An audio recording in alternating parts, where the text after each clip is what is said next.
அனைவருக்கும் அன்பான வணக்கம். போன வீடியோவில் லைவ் போட்டிருந்தேன், ஒரு 39 நிமிஷம் நினைக்கிறேன். ஸோ அதில் லிங்க் என்னால் வைக்க முடியல. என்னால் லிங்க் லைவில் வைக்க முடியல. ஸோ அதனால தான் இந்த பதிவு ரொம்ப முக்கியம். ஏற்கனவே நான் ஆல்ரெடி போன வீடியோலேயே சொல்லியிருக்கேன், ரொம்ப முக்கியமான பதிவு இது.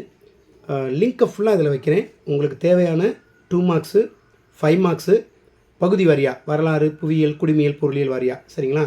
அடுத்து பார்த்திங்கன்னா 8 மதிப்பெண் வினாக்கள். அடுத்து வரைபட பயிற்சி அடுத்த லிங்காக வைக்கிறேன்.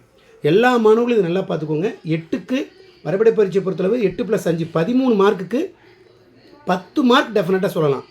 10 மதிப்பெண்கள் இதில் இருக்குது, சரிங்களா?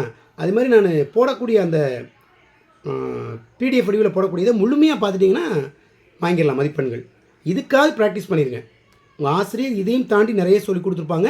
அதுக்கும் நீங்கள் என்ன செய்யணும், இதை முடித்த உடனே நாளைக்குள்ளே இதை முடிச்சிருங்க வரைபட பயிற்சியில். அதுக்கப்புறம் உங்கள் ஆசிரியர் சொல்லியிருப்பாங்க, உங்களுடைய மாவட்டத்தில் நடைபெற்ற அந்த கொஸ்டின் இருக்கும்ல, திருப்புதல் தேர்வு, அரையாண்டு தேர்வு, காலாண்டு தேர்வு, போன பப்ளிக் கொஸ்டின்ஸ் ஒரு 3 வருஷக்குள்ளது, அதெல்லாம் பார்த்து அதையும் நீங்கள் படிச்சுக்கோங்க. அதுக்காக இதை மட்டுமே நீங்கள் பார்க்கக்கூடாது, இதுக்கு அதிக முக்கியத்துவம் கொடுத்துக்கோங்க.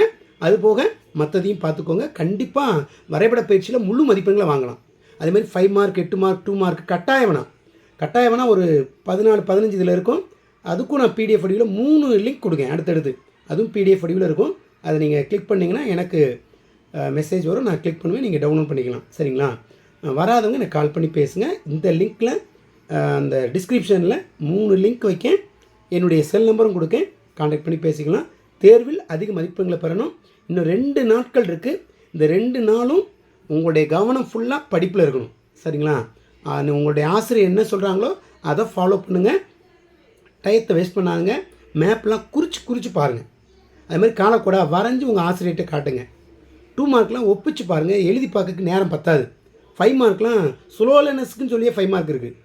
ஸ்லோலனஸ்க்குன்னு இப்போ 5 மார்க் இருக்குன்னா ஷார்ட்டாக எழுதுறது எப்படி, உங்கள் டீச்சர்கிட்ட கேளுங்க. கண்டிப்பாக உங்கள் டீச்சர் என்னை காண்டாக்ட் பண்ணி அந்த ஸ்லோலனஸ் குறியதையும் வாங்கி கொடுப்பாங்க. அதையும் நீங்கள் என்ன செய்யலாம், ஸ்லோலனஸ் மட்டும் அதை பார்த்து எழுதுங்க. எல்லா மாணவர்களும் ஸ்லோலனஸ் அதை பார்த்து எழுதுனீங்கன்னா உங்களுக்கு மதிப்பெண்கள் அதிகம் வராது. 100க்கு 100 மதிப்பெண்களை பெறக்கூடிய மாணவர்கள் தயவுசெய்து ஸ்லோலனஸ் மெட்டீரியலை வாங்கி படிக்காதீங்க, அது ரொம்ப கஷ்டம், சரிங்களா? நல்லா படிக்கணும். நீங்கள் புக்கை ரெஃபர் பண்ணி படிங்க.